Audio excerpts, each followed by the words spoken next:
Profits and gains of business और profession. अभी तक के आपने जो पढ़ा उसमें से सबसे बड़ा चैप्टर है ना, इसमें बहुत सारे मेजर एंड माइनर बहुत सारे कंसेप्ट्स रहे।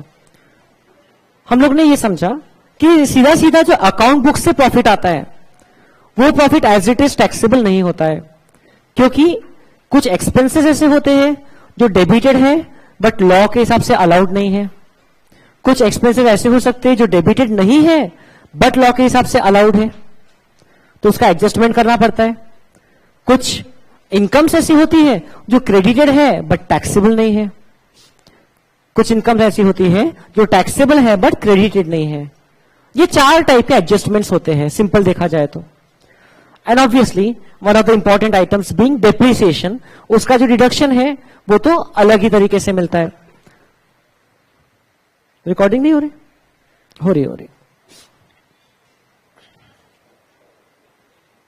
चलो, तो जो डिडक्शन है, किस चीज का डिडक्शन? डेप्रिसिएशन का इनकम टैक्स में बहुत अलग तरीके से मिलता है। So it is almost always it is different in account books and in income tax. Income tax का कंप्यूटेशन किया जाता है एक अलग शीट ऑफ पेपर पे। This computation of taxable income is not a part of books of account. इसकी adjustments की कोई बुक एंट्री नहीं मारी जाती है। Okay, this is not a part of your accounting system. But yes, profits and gains of business profession calculate करने के लिए आपको अकाउंट बुक्स का ही बेस लेना पड़ता है। And then you have an option to choose your method of accounting. Either you can go by cash basis और accrual basis, mercantile basis, but not hybrid basis of accounting. Correct? आपको यहां पर भी opening stock, closing stock जैसा जो procedure आपका accounts का है वो ही फॉलो करते हुए काम करना है। तो नॉर्मली करते ही ऐसा ही है कि अकाउंट बुक्स के नेट प्रॉफिट से शुरू करके जो इनकम्स डिसअलाउड है या एक्सपेंस डिसअलाउड है उसको एडजस्ट कर लेते हैं, एड बैक कर देते हैं। जो एक्सपेंस फर्दर अलाउड है उसको माइनस कर देते हैं एंड सो ऑन। वो तो आपको हर एक आइटम बाय आइटम सोचना होगा हर चीज पे कि इसका एडजस्टमेंट कैसे करना है। तो हम लोग ने बात किया था कि इस चैप्टर में मेन पोर्शन जो है वो एक्सपेंसेस का है या डिडक्शंस का है, ranging from section 30 to section 38।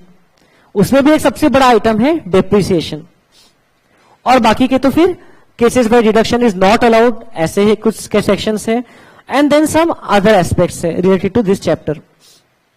तो हम लोग अगर एक्सपेंसेस की बात करें तो सेक्शन 30 और 31 बड़े ही सिंपल दो एक्सपेंसेस है। Which talk about rent, insurance premium, rates and taxes और repairs, current repairs excluding capital repairs for business premises, इसका डिडक्शन मिल जाता है।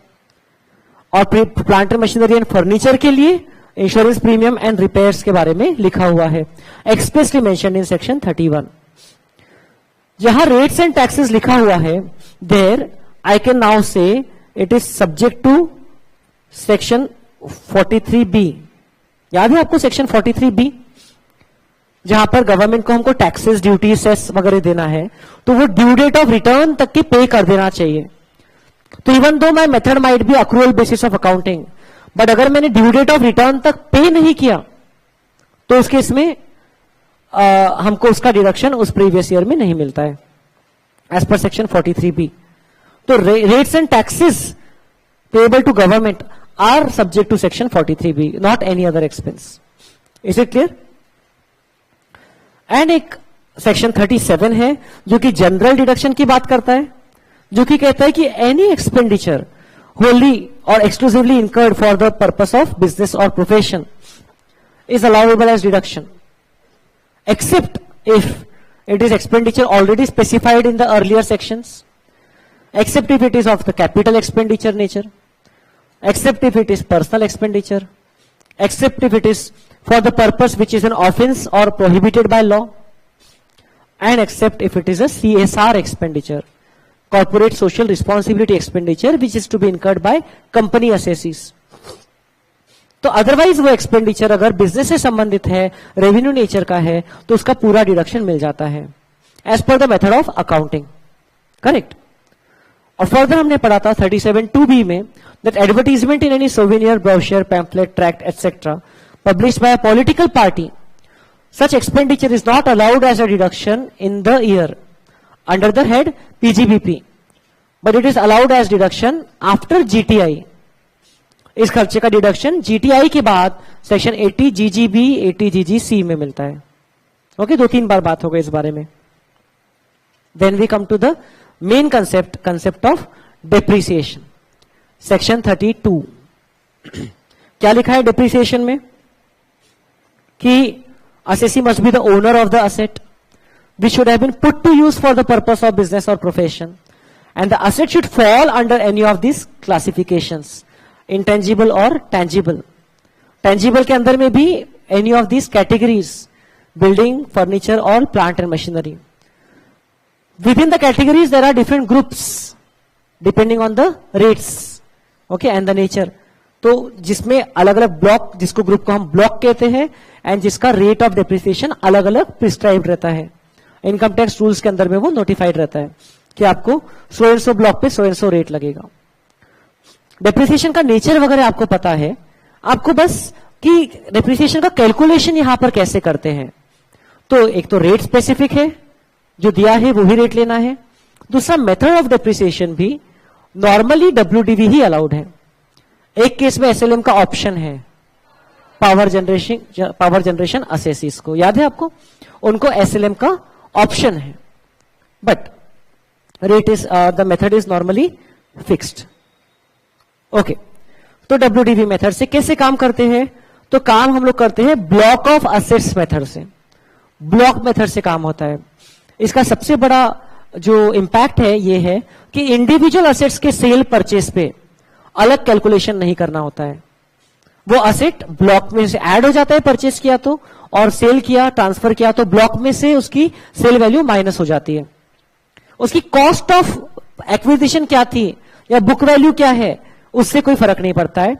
अगर वो असेट एक बहुत बड़ी ब्लॉक का पार्ट है एंड सिर्फ वो असेट निकाल के आपने बेचा है तो हम लोग ओपनिंग रिटन डाउन वैल्यू से शुरुआत करते हैं। जितना एक्चुअल कॉस्ट इनकर किया न्यू एसेट्स को एक्वायर करने के लिए वो ऐड करते हैं, तो क्लोजिंग डब्ल्यूडीवी मिलती है। ये तो नॉर्मल केस हो गया। लेकिन अगर कुछ सेल किया तो हम लोग क्या करते हैं, फिर जो सेल वैल्यू है उसको माइनस करते हैं, ignoring the cost of such asset और ignoring the book value of such asset. फिर हमने बहुत डिटेल में डिस्कशन किया कि अगर पूरे ही एसेट्स को बेच दिया ब्लॉक के, तो फिर आपके ब्लॉक में कुछ भी वैल्यू नहीं बचेगी। जो भी है वो शॉर्ट टर्म कैपिटल गेन या शॉर्ट टर्म कैपिटल लॉस है। याद है आपको, ब्लॉक के पूरे ही एसेट्स को ज्यादा में बेच दिया तो short term capital gain, block के पूरे ही एसेट्स को ब्लॉक की वैल्यू से कम में बेचा तो short term capital loss, block के पार्ट ऑफ द एसेट्स को ज्यादा में बेच दिया ब्लॉक की वैल्यू से तो भी शॉर्ट टर्म कैपिटल गेन। याद आ रहा है आपको? एंड ब्लॉक के पार्ट ऑफ द एसेट्स को कम में बेचा तो ये नॉर्मल सिनेरियो होता है जहां पर रिमेनिंग वैल्यू पे आपको डेप्रिसिएशन मिलता है। So when we calculate depreciation we calculate it on the closing written down value after the effect of removal of sale value. Sale value हटाने के बाद जो वैल्यू आती है उस पर डेप्रिसिएशन निकालते हैं। तो एक एक इंडिविजुअल सिनेरियो नहीं देखते हैं कि ये ब्लॉक का ये असेट कितने में खरीदा था, आज कितने में बेचा, नहीं, सिर्फ कितने में बेचा ये इंपॉर्टेंट है, दैट्स इट। या अगर असेट डिस्ट्रॉय हुआ तो इंश्योरेंस कंपनसेशन कितनी मिली है, या अगर असेट को हमने स्क्रैप आउट कर दिया तो उसकी सैल्वेज वैल्यू कितनी मिली है, तो वो ले सकते हैं। बेसिकली असेट के रिस्पेक्ट में अमाउंट रिकवर्ड कितना हुआ ये देखते हैं। तो आपको अगर दिया रहे कि ओपनिंग वाले असेट्स में से बेचा या न्यू परचेसेस में से बेचा तो भी आपको बॉदर नहीं करना है, आपको सिर्फ वैल्यू से मतलब है, कहीं से भी बेचा है, करेक्ट। फिर एक इंपॉर्टेंट बात कि कोई न्यू परचेसेस हैं which have been put to use for less than 180 days, उस केस में आपको हाफ रेट से डेप्रिसिएशन मिलता है। Okay, new assets acquired during the year end, if you remember मैंने बहुत एम्फसाइज किया था इस वर्ड पे, and put to use for less than 180 days during the year, तो उस केस में only half depreciation would be allowed on such assets. तो ये एक बड़ी इंपॉर्टेंट बात है। अगर पिछले साल खरीदा हुआ असेट इस साल दिसंबर में पुट टू यूज किया तो उस पर फुल रेट मिलेगा, बट इस साल मई में खरीदा हुआ असेट इस साल दिसंबर में पुट टू यूज किया तो उस पर हाफ रेट मिलेगा। तो जब हम लोग ब्लॉक में देखते हैं तो जो वैल्यू बचती है, सबसे पहले मानते हैं कि उस वैल्यू में से value is out of the latest purchases. याद है आपको कैसे हम लोग कैलकुलेशन करते हैं? एंड फिर जो वैल्यू बची that is out of the earlier purchases. Latest purchase की वैल्यू अलग मानते हैं क्योंकि उस पे हाफ रेट से डेप्रिसिएशन लगता है, और 240 में से ये 60 जो हटा दिया लेटेस्ट परचेस की वैल्यू, तो वो अर्लियर परचेस की वैल्यू है, उस पे फुल रेट लगता है। अब यहां पर अगर सेल भी रहता था, सपोज कुछ, आई डोंट नो यहां एग्जांपल, यस लिखा है, सेल रहता था सपोज 70 रुपए का, आपको कुछ भी दिया है, ये बेचा है या ये बेचा है या ये बेचा है, यू विल नॉट बॉदर, आपको सिर्फ वैल्यू देखना है। कितनी बची? 170। 170 इससे ज्यादा है तो इसलिए 170 में ये पूरी वैल्यू आ गई, 60 पे आधे रेट से मिलेगा, और बचा हुआ जो 110 है उस पे पूरे रेट से मिलेगा। बचा हुआ 110 कैसे कैलकुलेट किया मैंने? 170 माइनस 60, ऐसा। तो बचा हुआ 110 पे फुल रेट और 60 पे हाफ रेट। ये तरीके से डेप्रिसिएशन लगता है। समझ में आ रहा है ना आपको? तो इसके हम लोग ने प्रैक्टिस करने के लिए बहुत सारे केसेस देखा। मैंने आपको यहां भी लिख के बताया था कि अगर लेटेस्ट असेट बेचे हैं ऐसा भी बोला तो भी लेटेस्ट असेट की वैल्यू पे ही भी हाफ रेट लगेगा। तो कौन से असेट बचे हैं इतना इंडिविजुअली नहीं देखना है, कितनी वैल्यू बची है ये देखना है, एंड क्या कुछ असेट्स बचे हैं ये देखना है। हाँ, ब्लॉक ही खत्म हो गया तो बात खत्म हो गई। ओके, फिर शॉर्ट टर्म कैपिटल लॉस हो गया। मैंने आपको लिखा कि कैसे सोचना है। Out of this 170 we assume 60 is out of the latest purchases even if it is sold expressly mentioned, and remaining 110 is out of earlier values, उसके पहले के। इसलिए 60 पे हाफ रेट से और उसके पहले वाले पे फुल रेट से। रेट हमने माना 15%, प्लांट एंड मशीनरी का जनरल रेट 15% होता है, बट स्पेसिफिक रेट ज्यादा भी हो सकता है। जैसे 23 अगस्त 2019 से 31 मार्च 2020 के बीच में अगर कोई न्यू कार परचेज करके पुट टू यूज किया है तो उस पर हायर रेट लगेगा 30%, और जो हायरिंग के लिए ही कार लिया था उस पर पहले ही रेट था 30%, उस पर और हायर रेट लगेगा 45%। याद है इस साल का स्पेशल। फिर computer and computer related items पे, कंप्यूटर सॉफ्टवेयर वगैरह पे 40%, लाइब्रेरी बुक्स पे 40%, याद आ रहा है आपको। Then air pollution control equipment पे 40%, जनरली प्लांट्स पे 15%। ओके, बाकी जो हायर रेट है वो है 40% नॉर्मली। उसके अलावा इंटेंजिबल असेट्स पे 25%, एक फिक्स्ड रेट है, उसमें कुछ खास नहीं। बिल्डिंग पे नॉर्मली 10%, नॉन रेसिडेंशियल बिल्डिंग्स पे 10%, रेसिडेंशियल पे 5%, ऐसा है। और फर्नीचर एंड फिक्सचर्स पे 10%, याद रखना है आपको। ओके, कुछ रेट्स। ओके, इसको हम लोग ने क्वेश्चंस में अप्लाई किया। हमने बहुत डिटेल में ये वाली पार्ट समझा कि डेट ऑफ एक्विजिशन और date of put to use क्या रहेगा, तो फुल रेट मिलेगा कि हाफ रेट मिलेगा। ये पूरे सिनेरियोस आप लोग को बताया था।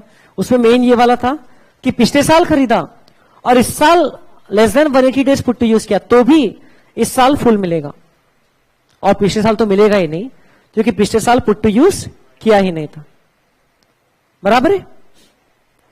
तो ऐसा किया। फिर मोटर कार का किया, उसके क्वेश्चंस किया। फिर एडिशनल डेप्रिसिएशन का कंसेप्ट आया।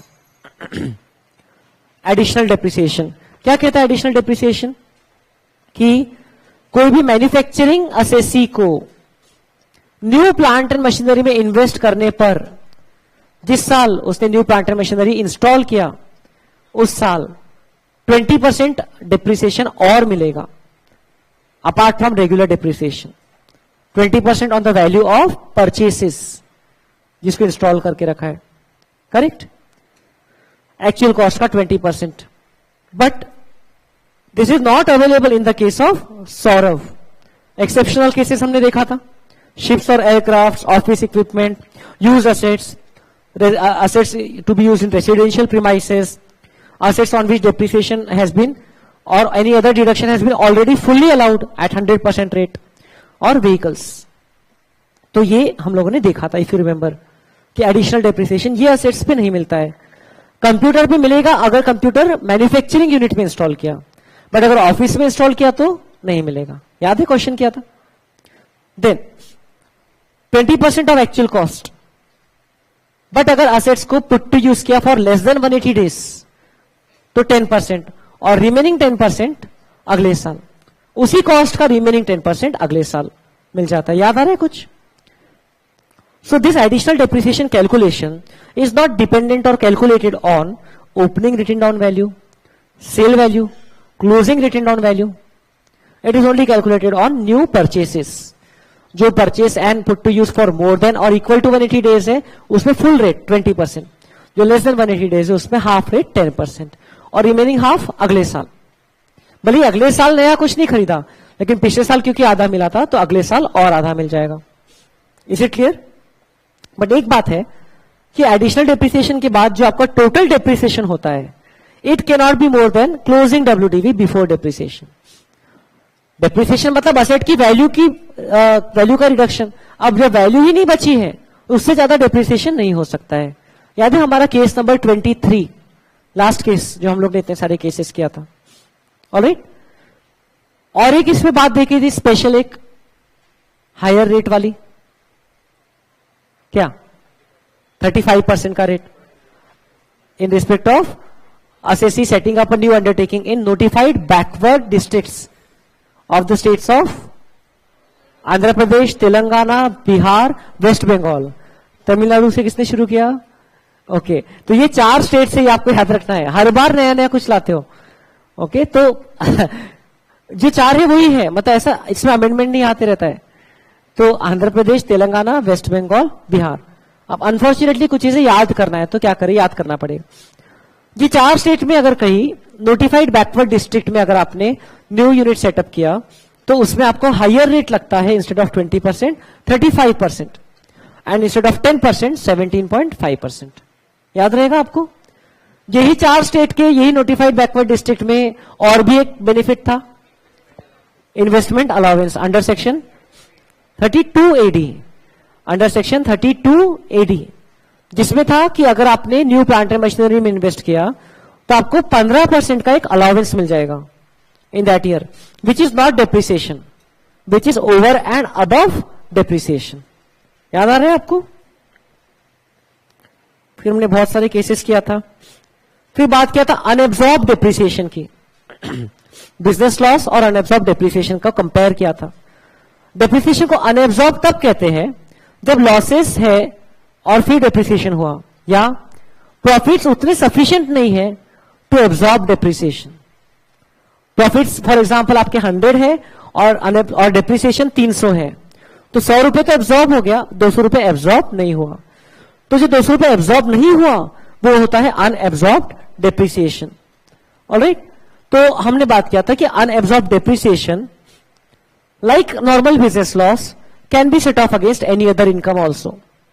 बिजनेस इनकम से भी कर सकते हैं, अदर इनकम से भी कर सकते हैं, except salaries. If not set off it can also be carried forward. But फिर 2 और खास बातें थी. Normal business loss can be carried forward and set off only against business incomes, and unabsorbed depreciation can be carried forward and set off against any income except salaries. And maximum period for carry forward of normal business loss is 8 years. For unabsorbed depreciation is infinite. This is the big difference. और हमने आगे और पढ़ा, आगे और 2 topic पढ़े तो कि वो 2 आइटम का भी अनएब्सॉर्ब डेप्रिसिएशन के जैसा ही ट्रीटमेंट होता है. Capital expenditure on scientific research and family planning expenditure, जिसका डिडक्शन तो अलाउड है बट उसका ट्रीटमेंट अनएब्सॉर्ब डेप्रिसिएशन की तरह ही होता है. मतलब उसमें वो अगर एब्सॉर्ब नहीं हो पाया तो वो इनफाइनाइट पीरियड तक के कैरी फॉरवर्ड कर सकते हैं. एंड आपको ये भी समझ गया था कि लॉस अगर है और अब अगले साल में इनकम होती है तो किस प्रायोरिटी पे लॉस का एडजस्ट करना चाहिए. जो लॉस एक्सपायर होने वाला है जल्दी उसको पहले एडजस्ट करो, और जो लॉस अनएब्सॉर्ब डेप्रिसिएशन नेचर का है उसको बाद के लिए रखो, क्योंकि वो तो अनलिमिटेड पीरियड के लिए है.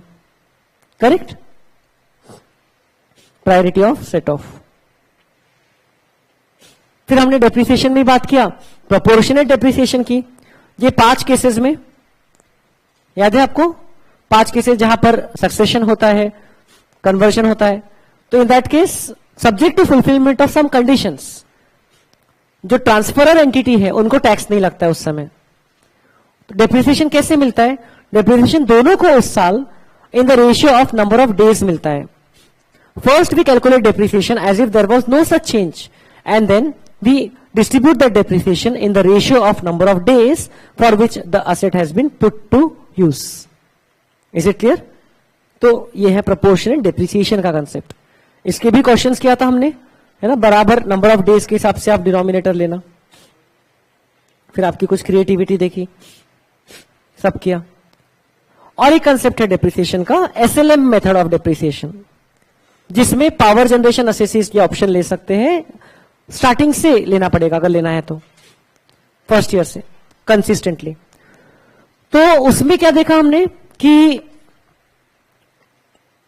इसमें अगर असेट को बेचते हैं तो अलग अलग कैलकुलेशन किया जाएगा. अगर असेट को डब्ल्यूडीवी से कम में बेचा तो आपको उतना टर्मिनल डेप्रिसिएशन हो जाएगा, क्लेम करना पड़ेगा. असेट को डब्ल्यूडीवी से ज्यादा में बेच दिया तो उसको बैलेंसिंग चार्ज बोल के वापस इनकम मान लेते हैं, डीम्ड प्रॉफिट. और अगर उसको डब्ल्यूडीवी से ज्यादा में बेचा और इतना ज्यादा कि वो कॉस्ट से भी ज्यादा है, तो कॉस्ट से ज्यादा वाला पोर्शन कैपिटल गेन, कॉस्ट तक के जो है वो बैलेंसिंग चार्ज. याद आ रहा है आपको? ये हम लोग ने एसएलएम मेथड में किया. उसके बाद हम लोग ने बहुत सारे केसेस एक्चुअल कॉस्ट की बात किया कि actual cost is normally actual cost minus cost incurred by somebody else. याद है आपको? Actual cost will be ignored if payment for the asset is made on a single day in excess of 10,000 bye any mode other then approved modes. याद आ रहा है सब? Actual cost includes any expenditure of these natures incurred for the purpose of making the asset ready for use, installation tak ke, including traveling expenditure, including loss due to revaluation, including trial run expenditure, सब covered है. freight insurance वो सब तो है. फिर actual cost के वहां पर उन्होंने 16 डिमिफिकेशन दे दिए एक्सप्लेनेशंस के थ्रू कि ये केसेस में एक्चुअल कॉस्ट को ऐसा ऐसा मानना, जिसमें हमने देखा कि अगर सेक्शन 35 या 35 एडी का डिडक्शन मिल चुका है तो एक्चुअल कॉस्ट का 100% डिडक्शन, मतलब ऑलरेडी उसका डिडक्शन वहां मिल गया तो एक्चुअल कॉस्ट निल मान लो. याद आ रहा है आपको? हाँ, बाद में हमने अलग से पढ़ा है कि 35 एडी में अगर डिडक्शन मिल गया है और वो एसेट को अगर हम 8 साल के अंदर अगर बिजनेस में ला रहे हैं तो फिर उधर भी इनकम रिवर्स होती है, डिडक्शन को रिवर्स करके इनकम मानते हैं और इधर उतने को एक्चुअल कॉस्ट मानते हैं. याद आ रहा है क्या कुछ? सेक्शन 35 एडी के लास्ट पार्ट में पढ़ा था अपन ने. देन सेक्शन 35 में तो एक्चुअल कॉस्ट के बेसिस पे आपको उधर डिडक्शन तो पूरा मिल गया, इसलिए इधर एक्चुअल कॉस्ट नील मानी जाएगी. इन्वेंट्री अगर कैपिटल एसेट पे कन्वर्ट होती है साल के बीच में तो फेयर मार्केट वैल्यू जो है that will be considered as the income and that will also be considered as the cost. Same चीज. देन बिल्डिंग के केस में और नॉन रेसिडेंट अगर बाहर से इंडिया में एसेट लाता है वो केस में क्या करते हैं हम लोग? नोशनल डेप्रिसिएशन चार्ज करते हैं उतने पीरियड के लिए जब से असेसी ने ओन किया था. Correct? As if it was actually allowed. Interest के केस में हमने बात किया था कि असेट के पुट टू यूज होने के बाद के पीरियड का इंटरेस्ट अलाउड नहीं है एक्चुअल कॉस्ट में ऐड करना, लेकिन पहले के पीरियड का एक्चुअल कॉस्ट में ऐड कर सकते हैं. इंटरेस्ट का डिडक्शन सेक्शन 36 में मिलता है बाद के पीरियड का. फिर जीएसटी की बात किया था. अगर जीएसटी का क्रेडिट मिलता है तो वो एक्चुअल कॉस्ट का पार्ट नहीं है, अगर जीएसटी का क्रेडिट नहीं मिलता है तो वो एक्चुअल कॉस्ट का पार्ट है. फिर ये तो बात हो गई. सम अदर पर्सन ने अगर पे किया है तो वो भी एक्चुअल कॉस्ट में से एक्सक्लूड करना पड़ता है. और फिर इतने सारे केसेस देखा था हमने, गिफ्ट और inheritance, transferred and reacquired, sold and leased back, holding subsidiary, amalgamating amalgamated, demerge resulting और कॉर्पोरेटाइजेशन ऑफ स्टॉक एक्सचेंज, जहां पर जो प्रीवियस ओनर के डब्ल्यूडीवी थी उसी को न्यू ओनर की एक्चुअल कॉस्ट मान लेते हैं, न्यू ओनर के लिए एक्चुअल कॉस्ट मानते हैं. इसमें तो न्यू ओनर के लिए वो मानते हैं और ये acquisition price which ever is lower. Explanation number 4 में ये सब मैंने आपको एक साथ बताया था क्योंकि ये एक दूसरे से कनेक्टेड थे, कंसेप्चुअली सेम था. और फिर एक्सप्लेनेशन नंबर 3 भी थी जिसमें लिखा था कि अगर असेसिंग ऑफिसर को लगता है कि असेसी ने असेट सेकेंड हैंड असेट खरीदा है with a view to claim enhanced depreciation and thereby avoid tax liability, तो वो एक्चुअल कॉस्ट को डिटरमाइन कर सकता है। असेसिंग ऑफिसर, उनको डिस्क्रिप्शन दिया हुआ है।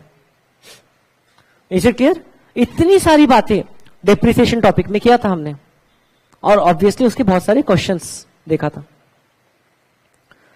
Then next is investment allowance, section 32 AD। बहुत सिंपल सा है, available to manufacturing assessees whether और not a company. New plant setup करना है notified backward district of those 4 states between these dates, तो आपको 15% का डिडक्शन मिल जाएगा एक्स्ट्रा, जो डेप्रिसिएशन के अलावा है, एक्स्ट्रा है, जिससे WDV रिड्यूस नहीं होती है, प्रॉफिट्स रिड्यूस होते हैं। Fully allowed even if put to use for less than 180 days, पूरा 15% मिलेगा। ऐसे एसेट्स का लॉक इन पीरियड रहेगा 5 साल, मतलब असेट्स को इंस्टॉल करने के बाद 5 साल तक के आप उसको ट्रांसफर नहीं कर सकते। अगर किया तो जो उस असेट का डिडक्शन पहले मिला था that shell now become taxable. इसमें भी सौरभ वाले एक्सेप्शन हैं, याद आ रहा है आपको? सौरभ वाले exception, ships, aircraft, office equipment, used assets, residential assets, already deduction मिल गया, या vehicles. Here office equipment includes computers. Section 32 AD, ये सेक्शन का कई एप्लीकेशन आएगा, मतलब ये वही वाले केसेस रहेंगे जहां पर आपको एडिशनल डेप्रिसिएशन भी हायर रेट पे मिलेगा, क्योंकि वही कंडीशन है ना। तो आप ध्यान रखना, एडिशनल डेप्रिसिएशन भी अगर पूछा है तो इंस्टेड ऑफ 20% 35% के रेट से लेना, अगर सेक्शन 32 AD के साथ उसका एप्लीकेशन आता है तो, जैसे हमने इस क्वेश्चन नंबर 6 में किया था, आपको याद होगा तो। ऑलराइट, कुछ डाउट यहां तक के? किसी को कुछ पूछना है? एनीथिंग?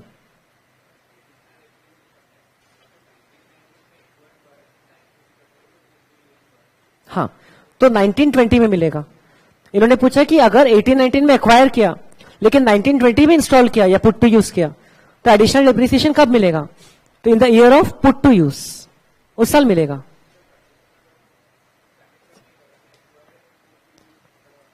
ऐसा नहीं लिखा है कि इन द ईयर, ऐसा नहीं है, वहां पर नहीं है। ऐसा सिर्फ 180 डेज हाफ रेट के लिए है, एंड वाली बात है, वहां पर इतना कोई स्ट्रिक्ट नहीं है। Asset should be acquired on or after 1/4/2005 and then put to use during any previous year, वो चलता है। ठीक है,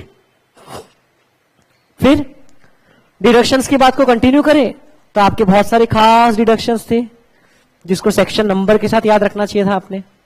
साइंटिफिक रिसर्च एक्सपेंडिचर, जिसमें रेवेन्यू एक्सपेंडिचर का तो पूरा डिडक्शन मिल जाता है, अलॉन्ग विथ प्री कमेंसमेंट 3 साल का, पहले साल में।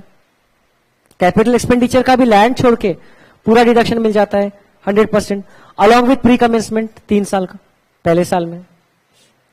And in house research facility अगर सेटअप किया मैन्युफैक्चरिंग कंपनी ने, तो 150% डिडक्शन मिलता है, ये लास्ट ईयर इसका, अंडर सेक्शन 35 2AB।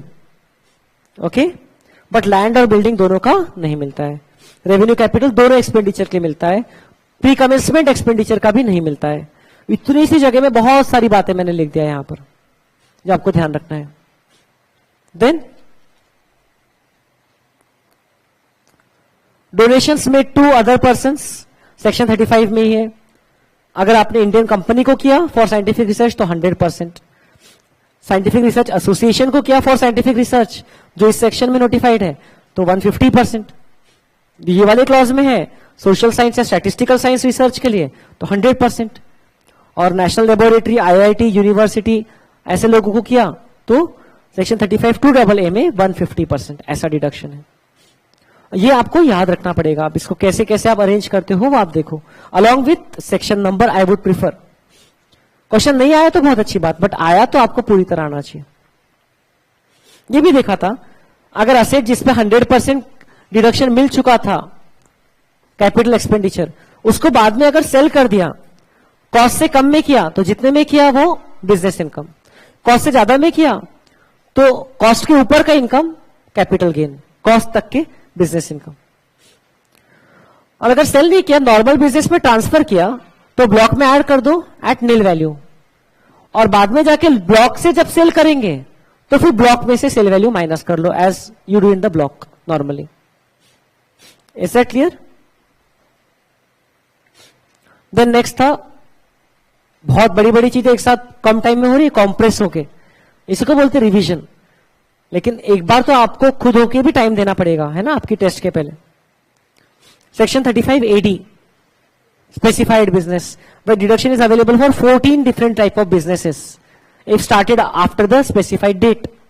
बताइए मुझे ब्रॉडली कौन से थे, कुछ याद है? दो चार। Warehousing of agricultural produce, cold chain facility, warehousing of sugar,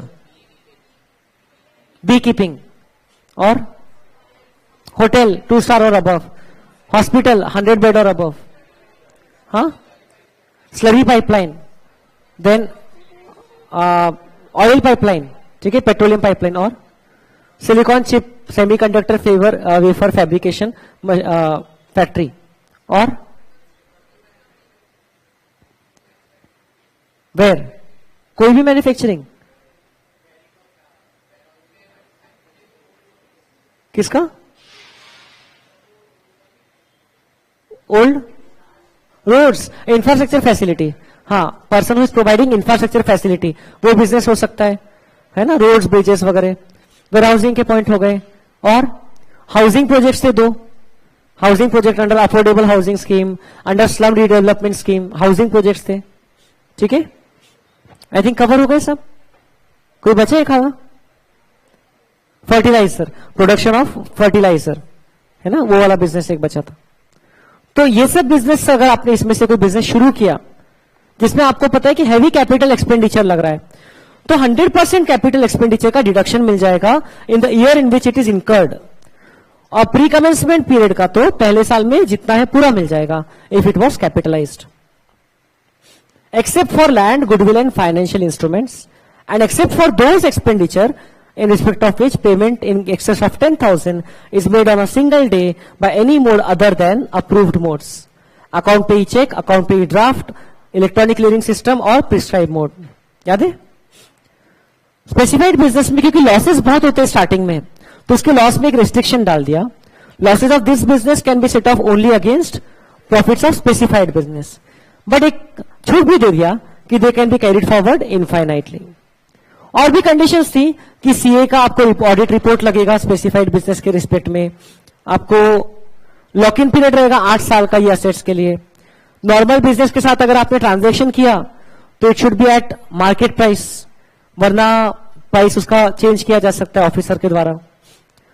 existing business को रिकंस्ट्रक्ट किया तो नहीं चलेगा, second hand plant and machinery खरीदा तो नहीं चलेगा, एक्सेप्ट फॉर 20% और इंपोर्टेड। याद आ रहा है कुछ? और अगर ऐसे एसेट को जिसका 35 AD डिडक्शन मिला था, अगर उसको बेच दिया कभी भी, तो वो तो सेक्शन 28 में बिजनेस इनकम हो जाती है, जितने में भी बेचा, कॉस्ट के ऊपर में बेचा तो भी पूरी बिजनेस इनकम, ठीक है। अगर नॉर्मल बिजनेस में ट्रांसफर किया तो 2 बातें होगी, 8 साल तक के किया तो डिडक्शन रिवर्स होगा, और 8 साल के बाद किया तो नॉर्मल बिजनेस में नील वैल्यू के साथ ब्लॉक में ऐड कर देना है, नील एक्चुअल कॉस्ट मानना है। कुछ याद आ रहा है क्या आपको? 8 साल के अंदर किया तो उस केस में डिडक्शन कितना रिवर्स होता है? तो जो डिडक्शन अलाउ किया था माइनस जो डेप्रिसिएशन उतने समय के लिए अलाउ होना चाहिए था, नोशनल डेप्रिसिएशन, उतना छोड़ के बाकी का रिवर्स कर दो, तो वो सेम चीज एक्चुअल कॉस्ट भी बन जाती है एज पर एक्सप्लेनेशन नंबर 13 टू सेक्शन 43(1). याद आ रहा है? ये हम लोग ने डेप्रिसिएशन निकाला था कि 2 साल का 19 रुपए का डेप्रिसिएशन अदरवाइज अलाउ होता था, तो 81 रुपीज को इनकम मान लो अब रिवर्सल, और 81 को ही एक्चुअल कॉस्ट मान लो जिस पे आगे डेप्रिसिएशन मिलते जाएगा। Is it clear? देन और ये सेक्शंस थे 35 CCA, CCC, CCD, 35D, 35DDA, जिसमें आपको स्पेसिफिक खर्चों के लिए डिडक्शंस मिलते थे। इसमें से 35D एक थोड़ा सा तो भी बड़ा सेक्शन था, जिसमें प्रिलिमिनरी एक्सपेंसेस का कंपनी फॉर्मेशन से संबंधित या न्यू बिजनेस से संबंधित रेसिडेंट को डिडक्शन मिलता था। कितने का? 1/5 for 5 years, but maximum expenditure allowed under this section was 5% of cost of project और capital employed in the case of company, as the case may be. याद आ रहे? वॉलेंटरी रिटायरमेंट कंपनसेशन में भी था कि 1/5 मिलेगा फॉर 5 years। फिर हमने सेक्शन 36 की लिस्ट पढ़ा, बहुत सारे इसमें आइटम्स थे। हमको लगा कि 35 हो गया तो 37 तो ज्यादा दूर नहीं है, लेकिन 36 के अंदर बहुत सारे आइटम्स थे। इंश्योरेंस प्रीमियम का डिडक्शन मिलता है, जिसमें मेन था कि हेल्थ इंश्योरेंस का कैश में पे किया तो नहीं मिलेगा इंप्लॉइज का। बोनस और कमीशन टू इंप्लॉइज का डिडक्शन मिलता है but subject to 43B। 43B याद आ रहा है कुछ? जीरो कूपन बॉन्ड के डिस्काउंट का मिल जाता है बट प्रोराटा बेसिस पे over the number of months. Loss on animals का डेप्रिसिएशन नहीं मिलता है एनिमल्स पे, तो लॉस का मिल जाता है। इंटरेस्ट ऑन बोरोइंग का फिक्स्ड एसेट के पुट टू यूज करने के बाद के पीरियड का मिलता है, पहले के पीरियड का तो एक्चुअल कॉस्ट में ऐड होता है। और अगर अदर बोरोइंग्स है बिजनेस के लिए लाइक कैश क्रेडिट फैसिलिटी वगैरह तो मिलता ही है। फैमिली प्लानिंग एक्सपेंडिचर का सिर्फ कंपनी एसएससी को मिलता है, रेवेन्यू एक्सपेंडिचर पूरा, capital expenditure 1/5 for 5 years। STT और सीटीटी का if it is a part of business expenditure तो मिलता है। मतलब अगर एसएससी का काम है शेयर्स या कमोडिटी डेरिवेटिव में डील करना, अगर वो उसका बिजनेस का पार्ट है, बिजनेस खर्चा किया तो उसको डिडक्शन मिलता है। बट कैपिटल के हेड में इस आइटम का डिडक्शन नहीं मिलता है। अगर आप इन्वेस्टर हो, आपको भी एसटीटी लगता है बेचने पर, खरीदने पर, दोनों पे, तो आपको उसका डिडक्शन नहीं मिलता है इन्वेस्टर को। बट अगर डीलर हो तो आपको मिलता है। डीलर हो मतलब शेयर सिक्योरिटी आपका स्टॉक इन ट्रेड है, आपका बिजनेस आइटम है। इन्वेस्टर हो मतलब शेयर सिक्योरिटीज आपके लिए कैपिटल असेट है। समझ रही बात? बैड डेट्स के बारे में बात किया था कि only actual bad debts are allowed as deduction, provision for bad debts are not allowed. And yes, there should have been income when the debts had arisen, but now it is not being paid। और कल जाके अगर bad debts recover हो जाती है then it is taxable under section 41(4)। याद है आपको? जिसका डिडक्शन ले लिया था वो आगे जाके अगर रिकवरी हो जाती है देन इट बिकम्स टैक्सेबल। याद आ रहा है? तो इंप्लॉयर्स कॉन्ट्रीब्यूशन टू एनपीएस का डिडक्शन नहीं मिलता, इंप्लॉयर को मिलता है लेकिन मैक्सिमम कितना मिलता है? 10% ऑफ सैलरी, उसके बियॉन्ड नहीं मिलता है। इंप्लॉयर इंप्लॉय के लिए ये खर्चा करता है, इसका एक लिमिटेड डिडक्शन मिलता है एनपीएस अकाउंट में डाला तो, वे salary is basic plus DA if forming part. Employer employee के लिए और एक खर्चा करता है जिसका डिडक्शन नहीं मिलता, याद करो, tax on non monetary perquisites employer पे करता है, उसका डिडक्शन इंप्लॉयर को नहीं मिलता है। फिर एक बहुत इंपॉर्टेंट आइटम था कि अगर प्रोविडेंट फंड आरपीएफ के रिस्पेक्ट में, देखो जो अनरिकॉग्नाइज्ड प्रोविडेंट फंड है उसमें इंप्लॉयर ने कुछ डाला तो इंप्लॉयर को डिडक्शन नहीं मिलता है। वैसे प्रोविजन फॉर ग्रेच्युटी में डाला तो नहीं मिलता है। हाँ, अप्रूव्ड ग्रेच्युटी फंड में डाला तो मिलेगा। आरपीएफ में बहुत खास है, इंप्लॉयर कॉन्ट्रीब्यूशन का डिडक्शन मिलेगा but subject to section 43B, मतलब due date of return of income तक के अगर पे किया तो मिलेगा, नहीं तो अगले साल पे करोगे तब मिलेगा। और इंप्लॉई कॉन्ट्रीब्यूशन जो रहता है वो तो पहले इनकम मान लेते हैं एज पर सेक्शन 224(10), और बाद में अगर इंप्लॉई कॉन्ट्रीब्यूशन इंप्लॉयर ने जमा किया कब तक के? ड्यू डेट ऑफ फंड तक के, तो उसका डिडक्शन मिलता है under section 36(1)(5)(a)। Due date के बाद किया तो नो डिडक्शन, लेट हो गए तो भाई अब आओ ही मत आप, ठीक है, आप लेट ही आए हो तो आए काय को, ऐसा। This is the whole story about deductions. कितने कम टाइम में देखो अपने कवर किया। That means it is possible. एक बार अगर अच्छे से देख लिया तो बहुत कम समय में, 2 घंटे में तो पूरा चैप्टर बहुत अच्छे से कर सकते हो आप, 2 घंटे में तो। देन ये सेक्शन 43B समझ चुका है आपको। इस साल का खर्चा अगर ड्यू डेट तक नहीं पे किया रिटर्न फाइलिंग की, तो ऐसे कुछ 6-7 खर्चे हैं जिसका डिडक्शन नहीं मिलेगा। फिर ये खर्चे कौन से हैं? टैक्सेस, ड्यूटीज और cess, to railways for railway assets, bonus और commission to employees, employer's contribution to RPF अभी देखा था, leave encashment and interest on loans taken from bank, financial institutions और एनबीएफसीज और स्टेट फाइनेंशियल कॉर्पोरेशंस। याद आ रहा है कुछ? उसमें भी पढ़ा था कि लोन अगर कन्वर्ट होती है इंटरेस्ट अगर लोन में कन्वर्ट होता है तो कन्वर्जन को पेमेंट नहीं मानते हैं, एक्चुअली पे किया तो ही पेमेंट मानते हैं। याद आ रहा है क्या? रिस्ट्रक्चर किया, एग्जिस्टिंग इंटरेस्ट था उसको लोन में रिस्ट्रक्चर कर दिया, तो वो रिस्ट्रक्चरिंग एक्टिविटी को पेमेंट नहीं मानते हैं। जब एक्चुअली वो लोन को बाद में पे किया तो वो इंटरेस्ट पे किया, ऐसा मानते हैं। एक आंध्र प्रदेश वाला एक क्वेश्चन था, है ना, Andhra Pradesh state financial corporation वाला। फिर बड़ा इंपॉर्टेंट सेक्शन, लेकिन एक पेज में हमने कवर किया ताकि हमको उसका साइज का बर्डन ना फील हो। सेक्शन 48(2) बोलता है कि अनरीजनेबल या एक्सेसिव पेमेंट टू रिलेटिव्स किया है तो उसका डिडक्शन नहीं मिलेगा। कैसे डिसाइड करेंगे अनरीजनेबल है क्या? मार्केट वैल्यू, नीड्स, बेनिफिट्स, ये फैक्टर्स को ध्यान में रखते हुए। यहां पर स्पेसिफाइड पर्सन रिलेटिव्स का भी स्कोप डिफाइंड था, याद आ रहा होगा आपको थोड़ा थोड़ा, है ना। इंडिविजुअल के लिए relatives include spouse, brother, sister and lineal ascendants और डिसेंडेंट्स ऑफ द इंडिविजुअल के लिए। फर्दर आपके लिए स्पेसिफाइड पर्सन रिलेटिव्स भी है और ऐसा कोई कंसर्न भी है जिसमें रिलेटिव का सब्सटैंशियल इंटरेस्ट है, 20% या उससे ज्यादा। याद है क्या आपको वो? फिर सेक्शन 40(a)(3) जिसमें cash payment in excess of 10,000 का डिसअलाउंस था, बट उन्होंने एक्सप्रेसली कैश पेमेंट नहीं बोला क्योंकि बेरर चेक का भी पेमेंट हो सकता है, वो भी कवर्ड है। Where for any expenditure payment in excess of 10,000 is made on a single day by any mode other than those 4 modes. And in case of transport business, transport expenditure के लिए पे किया तो 35,000 तक कैश में चलता है, एक्सेप्शनल, ध्यान रखना चाहिए।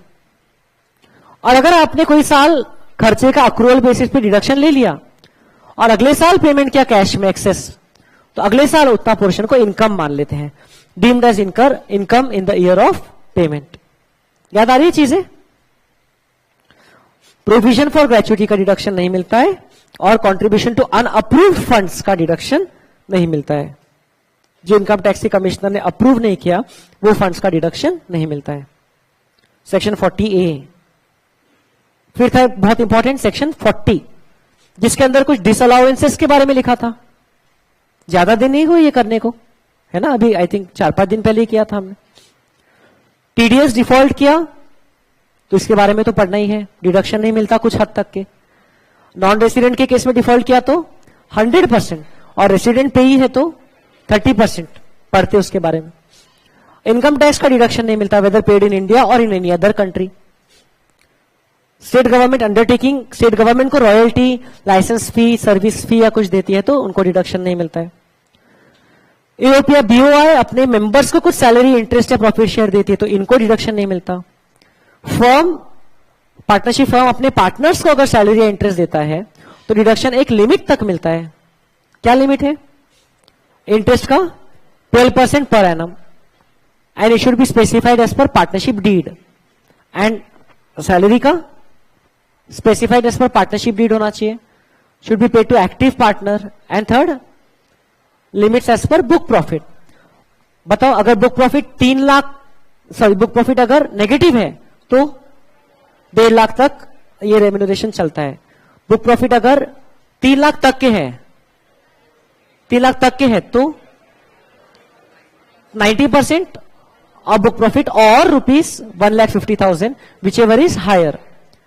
और बुक प्रॉफिट 3 लाख से ज्यादा है तो 2,70,000 प्लस 60% ऑफ बुक प्रॉफिट। याद आ रहा है आपको? हाँ, book profit minus 3 lakh, book profit in excess of 3 lakh, क्योंकि 3 लाख तक के पोर्शन का तो 90% मिल गया, 3 लाख के ऊपर के पोर्शन का 60%। अब बुक प्रॉफिट क्या होता है ये पढ़ा था हमने। बुक प्रॉफिट कैसे निकालते हैं? Profit as per account books before deduction of interest and salary to partners plus minus adjustments as per income tax act like depreciation etcetera minus interest allowable under section 40(b). ये हो जाता है book profit. इसको भी हम लोग ने I think कल ही पढ़ा, क्या कल ही पढ़ा, और उसी का हम लोग अभी वापस रिवीजन भी कर लिए। तो एकदम स्ट्रांग हो जाना चाहिए, लेस देन 24 आवर्स हुआ है ना, दैट्स गुड। और ये भी हमने अभी बात किया थोड़ी देर पहले कि टैक्स पेड बाय एम्प्लॉयर और non monetary perquisites of employees. तो आपको समझ में आ रहा है नोट्स बना के रखना कितना वाइटल होता है। ठीक है, बुक से आप पढ़ लोगे। मैं तो फ्रैंकली बताऊं तो मैं इतना लेजी था कि मैं बुक से ही पढ़ लेता था मार्किंग कर करके। इतनी मुझे कभी फुर्सत ही नहीं मिली कि नोट्स बनाऊंगा स्पेशली टैक्स वगैरह के। तो लेकिन अब जैसे क्लास में मैंने आपको बता दिया है, ये चीज आपने लिख लिया है, तो रिवीजन के लिए बहुत काम में आएगी ये जो शॉर्ट में सब चीज आ गई है। क्योंकि बुक में तो सब कुछ लिखा रहता है, यहां पर कीवर्ड्स आ जाते हैं। That is very helpful for quick revision. फिर सेक्शन 40A 1A और 3 की बात करना था, टीडीएस डिफॉल्ट्स। टीडीएस में 2 टाइप के डिफॉल्ट्स होते हैं, या तो टैक्स काटा ही नहीं, या तो उस साल काटा है लेकिन रिटर्न फाइलिंग की डेट तक पे नहीं किया। वेरी इंपॉर्टेंट, काटा ही नहीं तो डिफॉल्ट नंबर 1 है। उस केस में डीम्ड कंप्लायंस पॉसिबल है। काटा ही नहीं तो सामने वाले ने अगर कर दिया ठीक ठाक तो अगले साल डिडक्शन मिल जाता है। बट टैक्स काटा तो आपको भरना ही पड़ेगा। उसमें भी हमने ये बहुत बढ़िया कंपैरिजन किया था कि अगर पेई रेसिडेंट है तो कोई भी एक्सपेंडिचर के रिस्पेक्ट में डिफॉल्ट किया है तो 30% एक्सपेंडिचर डिसअलाउ हो जाता है। एग्जाम्पल के साथ बात किया था। और अगर बाद के ईयर में आपने डिफॉल्ट को ठीक कर लिया, टीडीएस पे कर दिया, तो आपको वो डिडक्शन मिल जाता है। इसके भी बहुत एग्जाम्पल्स किया था हमने। नॉन रेसिडेंट पेई है तो उसमें भी नॉर्मली 100% डिसअलाउ होता है एंड डिफॉल्ट ठीक हो सकता है। बट अगर सैलरी नेचर का पेमेंट है नॉन रेसिडेंट को तो 100% डिसअलाउ हो जाता है और अगले साल में मिलता भी नहीं है। डीम्ड कंप्लायंस का कंसेप्ट डिफॉल्ट नंबर 1 में ये दोनों कॉलम्स में पॉसिबल है। डीम्ड कंप्लायंस क्या होता है? डीम्ड कंप्लायंस ये देखो, मुझे आज ही कोई पूछने आया था। डीम्ड कंप्लायंस केस नंबर 1 में है, डिफॉल्ट 1 में पॉसिबल है। डिफॉल्ट नंबर 2 में डीम्ड कंप्लायंस पॉसिबल नहीं है। डीम्ड कंप्लायंस मतलब जो पेई है उसने बाद में वो इनकम को अपनी आरओआई में कंसीडर किया है और उस पर टैक्स भर दिया है, आरओआई फाइल कर दिया है, रिटर्न ऑफ इनकम, और पेयर के पास सीए का सर्टिफिकेट आ गया है। तो पेयर ने भले टैक्स काटा नहीं तो भी मान लिया जाएगा कि कंप्लायंस हो गया, एंड जब इसने रिटर्न फाइल किया तब पेयर को वो डिडक्शन अलाउ हो जाएगा। Obviously in the next year only, that is not possible in that year itself. Correct? क्योंकि उसी साल तो डिडक्ट ही नहीं किया था तो सवाल ही नहीं उठता। बट अगले साल जब पे रिटर्न फाइल कर देता है तो पेयर को भी डिडक्शन मिल जाता है। क्लियर है कि नहीं है? और अगर दूसरा डिफॉल्ट है, दूसरा डिफॉल्ट क्या था कि टैक्स डिडक्ट तो किया बट पे नहीं किया रिटर्न फाइलिंग ड्यू डेट तक, उसमें डीम्ड कंप्लायंस नहीं होता है। उसमें पेई ने कुछ भी किया तो उसमें पेयर को कोई बेनिफिट नहीं मिलता है। फिर उसके बहुत सारे केसेस देखे थे एंड फिर आगे बढ़े थे। सेक्शन 41 डीम्ड प्रॉफिट्स की बात करता है। उसमें से एक बैड डेट्स की recovery, refund of expenditure deducted earlier, remission of trading liabilities को बुक्स में हटा दिया, ये सब इनकम से। Balancing charge, sale of scientific research asset, याद है ना?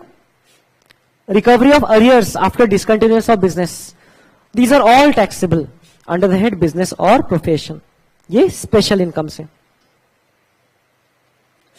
फिर 43CA देखा था, याद आ रहा होगा आपको, तो जहां पर आपके लिए लैंड और बिल्डिंग स्टॉक इन ट्रेड है, तो उन्होंने क्या बोला कि instead of actual consideration we can take the stamp duty value as consideration if stamp duty value is more than 105% of actual consideration. 105% से भी ज्यादा है तो स्टैम्प ड्यूटी वैल्यू ले सकते हैं। याद आ रहे?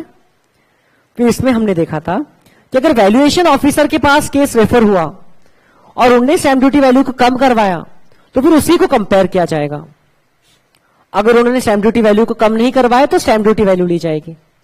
अगर उन्होंने बहुत ही कम करवाया तो भी उसको लेंगे, फिर कंपेयर करेंगे with the actual consideration. Okay, जैसे यहां 51 लाख कर दिया जो कि इसके 105% के अंदर थी, तो 50 लाख को ही मानेंगे। फिर हमने एक और केस डिस्कस किया था कि अगर 49 लाख कर दिया तो फिर तो 50 लाख ज्यादा है, तो 50 lakh will become the consideration. और स्टैम्प ड्यूटी वैल्यू में एक और कंसेप्ट था, तीसरा, क्या याद आ रहा है कि सब हो गया इवेपोरेट? आई थिंक परसों नरसों की क्लास का है। क्या था कि अगर डेट ऑफ अग्रीमेंट के दिन स्टैम्प ड्यूटी वैल्यू कुछ कम थी, अलग थी, और डेट ऑफ रजिस्ट्रेशन के दिन अलग हो गई है, एंड आपका अगर अग्रीमेंट के दिन या उसके पहले अप्रूव्ड बोर्ड से आपने कुछ कंसिडरेशन रिसीव किया है, तो आपके पास ऑप्शन है to take the stamp duty value as on the date of agreement instead of stamp duty value as on the date of registration. समझ आ रहे हैं जी? इतना सारा हो गया। और फिर हमने बुक में से सेक्शन 68 से 69D देखे थे बहुत सारे, है ना, unexplained investments, okay, unexplained partially disclosed investments, unexplained expenditure, है ना, assets found, cash credit found जिसका एक्सप्लेनेशन नहीं दे सकते थे, और लोन टेकन ऑन हुंडी बाय कैश, टेकन और रीपेड बाय कैश। वो केसेस में भी अगर आप एक्सप्लेनेशन नहीं दे पाते हो तो वो इनकम आपके हाथ में टैक्सेबल हो जाती है at a very high rate, 78% rate under section 115 BBE। Then last में हमने देखा कि आपको ऑल्टरनेटिव ऑप्शंस अवेलेबल है to calculate income as per section 44AD, 44ADA, 44AE, presumptive taxation के सेक्शन से। नॉर्मल बिजनेसमैन जो एजेंसी का बिजनेस नहीं करता है या ट्रांसपोर्ट बिजनेस नहीं करता है, उसको अगर वो इंडिविजुअल एचयूएफ या फर्म है, टर्नओवर 2 करोड़ से ज्यादा नहीं है, तो ऑप्शन है, क्या ऑप्शन है कि 8% मिनिमम प्रॉफिट दिखा दे टर्नओवर का, फिर बुक्स ना मेंटेन करने की जरूरत है, ना ऑडिट करवाना है, ना रहेगी बुक्स, ना करना पड़ेगा ऑडिट।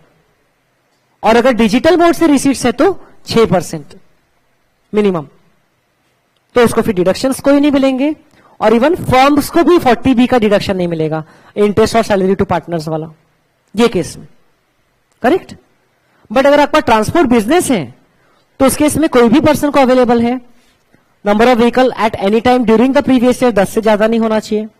तो ऑप्शन क्या है कि आप व्हीकल के हिसाब से पर व्हीकल इतनी महीने की इनकम मान लो। हेवी व्हीकल्स जो 12 मेट्रिक टन से ज्यादा की कैपेसिटी की रहती है, उसके लिए इनकम कितनी मान लेना है, 1000 पर मंथ पर टन पर व्हीकल। और अदर व्हीकल्स के लिए जो स्मॉल व्हीकल्स है 7500 per month for the period of use या पीरियड ऑफ ओनरशिप। बहुत सारी छोटी छोटी बातें हैं, इसमें भी फिर डिडक्शन नहीं मिलता, लेकिन इसमें सेक्शन 40B का डिडक्शन मिल जाता है। अगर ये फर्म असेसी है तो आगे इनको सेक्शन 40B का बेनिफिट मिल जाता है, ध्यान रखना।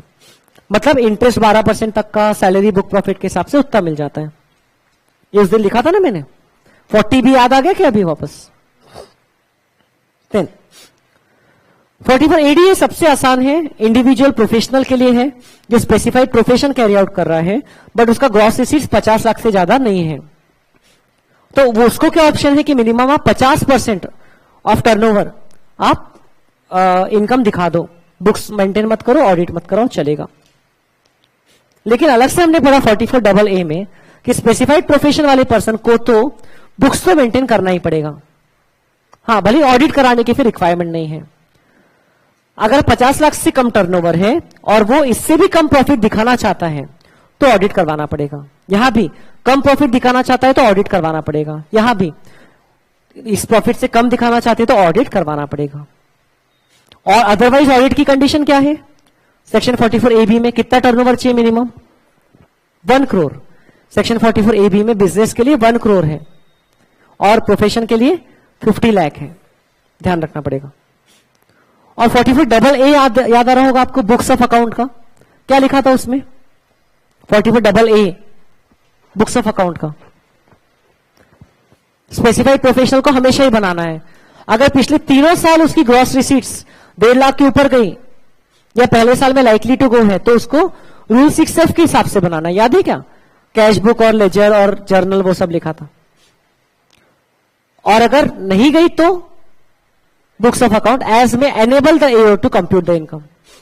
और अदर देन दैट बाकी लोगों को क्या है, इंडिविजुअल एचओएफ है तो पिछले 3 में से कोई भी साल, याद है लिमिट थी आपको, क्या क्या क्या था, कोई भी साल अगर इनकम 2.5 लाख के ऊपर गई या टर्नओवर 25 लाख था, क्या 25 लाख के ऊपर गया पिछले 3 में से, तो आपको बुक्स ऑफ अकाउंट बनाना है, अदरवाइज जरूरत नहीं है। और अगर आप अदर देन इंडिविजुअल एचओएफ हो तो 1.2 लाख इनकम के लिए थ्रेशोल्ड और 10 लाख टर्नओवर के लिए थ्रेशोल्ड। याद आ रहा है क्या कुछ? सेक्शन 44AA बुक में ही पढ़ा था अपन ने। आपको ये जो डीम्ड प्रॉफिट्स थे, इसमें से आपको चैप्टर 6A के डिडक्शन मिलेंगे, ATC ATU वाले। लॉसेज आप सेट ऑफ कर सकते हो इसमें से, कोई प्रॉब्लम नहीं है। और इसके जो असेट्स है उसकी WDV कम हो गई ऐसा मान लिया जाएगा। जिस साल आपने ऑप्शन लिया उस साल का डेप्रिसिएशन मिल गया ऐसा मान लिया जाएगा। ओके, लेकिन आपको सेक्शन 30 से 38 के डिडक्शन फर्दर वो कंप्यूटेड इनकम पे नहीं मिलेगा, है ना, प्रोपोर्शन पे। ये एक छोटा सा पॉइंट पड़ा था कि 44AD का अगर आपके पास में ऑप्शन था, आपने लिया, फिर अगले 5 साल में से कभी ऑप्शन था, नहीं लिया, तो उसके बाद 5 साल तक के आपको वो ऑप्शन अवेलेबल नहीं रहेगा। 44AD। और फिर इसके अलावा आपको एक कंपोजिट इनकम का कंसेप्ट बताया था मैंने, कंपोजिट इनकम का कंसेप्ट, जिसमें हमने पढ़ा था कि जो एग्रीकल्चरल प्रोसेस का मार्केट वैल्यू है, प्रोडक्ट का मार्केट वैल्यू है, अगर वही प्रोडक्ट बिजनेस में आ रहा है तो वो मार्केट वैल्यू बिजनेस का एक्सपेंडिचर मान लो, तो बिजनेस इनकम मिल जाएगी, बची हुई एग्रीकल्चरल इनकम। जैसा हम लोगों ने ये क्वेश्चन में भी अप्लाई किया था, market value of agricultural produce को बिजनेस इनकम में से माइनस किया, दिख रहा है आपको। और हमने इसमें लास्ट पढ़ा था रूल नंबर, ये तो रूल नंबर 7 था, रूल 7A फॉर रबर, जिसमें 65-35 मान लो। रूल 7B फॉर कॉफी, जिसमें क्योर्ड है तो 75-25, रोस्टेड एंड ग्राउंडेड तक है तो 60-40। Rule 8 for T 60-40। जो हायर रेशियो है वो एग्रीकल्चर वाला है, 60-40 में 60 एग्रीकल्चर है, ये मत भूल जाना। ओके, तो ये चीजें पढ़ा। और हमने इसके अलावा जो स्टार्टिंग की बेसिक थियरी थी वो देखा, और पूरा चैप्टर हमने इतने कम समय में रिवाइज किया, मतलब इट इज पॉसिबल। ओके, ठीक है, कुछ चीजें आपको समझी नहीं होंगी तो उसमें अभी भी दिक्कत जा रही होगी तो आप वो पूछो, लेकिन अगर समझ गई होंगी तो अभी तो और स्ट्रांग हो गई। Okay, that was the intention. Okay, अब आपको जो पूछना है पूछो, आप आज पूछो, अभी पूछो, आप क्लास के बाद पूछो, आप पढ़ने के बाद पूछो, अगले हफ्ते पूछो, टेस्ट के दिन पूछो, टेस्ट के बाद पूछो, आपको जब पूछना है व्हाट्सएप से पूछो, फोन करके पूछो, ईमेल करके पूछो, आप घर पे आके पूछो, आप पूछो। लेकिन अगर आप पूछोगे नहीं डाउट तो फिर आपके मन में कहते हैं ना, कुछ भी पालना लेकिन गलत फहमी नहीं पालना, आपके मन में वो डाउट पला रह जाएगा। तो you should ask questions, that is my lookout. तो मैंने मेरी तरफ से तो चैप्टर बहुत डिटेल में आपको बहुत अच्छे से समझाया with examples and everything, and with chapter 6A वो भी हमने कवर किया, है ना, 40 भी है ही कितना उसमें, तो इस करते करते उसको भी डिस्कस कर लिया हमने। तो अब आपके तरफ बात चली गई है कि अब मैंने डबल करा दिया है। ओके, इसको मैं पूरा कराया ऐसा नहीं मानूंगा, वापस से उतना एफर्ट नहीं दिया, 1-1.25 घंटे में किया, बहुत कम टाइम में किया, लेकिन आपको वापस पूरे टॉपिक्स पूरे गो थ्रू कराया ना, है ना, ऐसा कुछ स्किप नहीं किया। हाँ, कई केसेस थे बहुत सारे तो वो स्किप किया अभी, क्योंकि वो उस समय डिटेल में बताया था।